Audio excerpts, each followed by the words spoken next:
Let's look at Matthew chapter 5 together, and let's go to verse 17. Matthew chapter 5, verse 17. She said, "Think not that I am come to destroy the law or the prophets. I am not come to destroy, but to fulfill.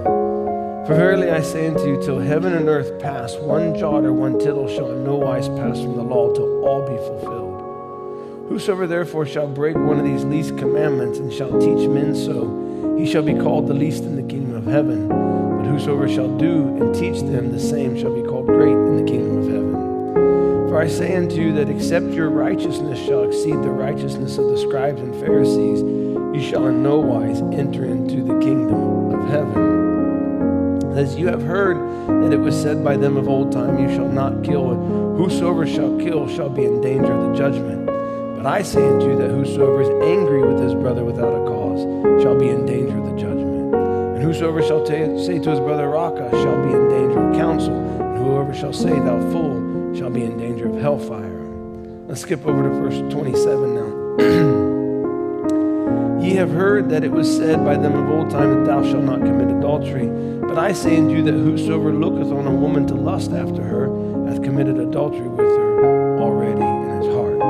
And God bless you as you're seated. We'll look into this scripture.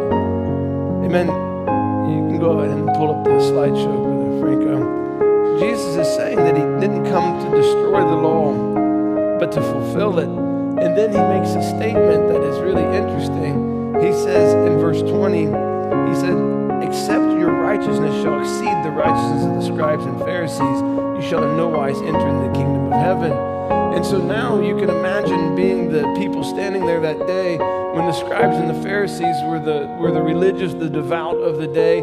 The Pharisees were the very strict, devout of the day. You could say like the legalist of the day. And they had everything in order. They had brought in their phylacteries. They had the word bound on their wrist and bound on their forehead. They had even come up with extra rituals and extra traditions to be extra religious and extra, right? To be extra righteous.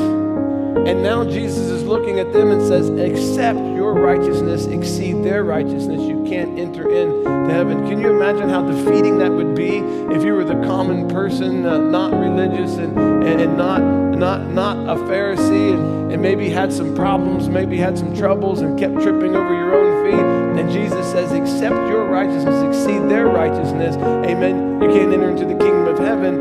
Amen, you would feel totally defeated because how could you outwork the Pharisees? But Jesus was referring to a different kind of righteousness, not that kind of righteousness.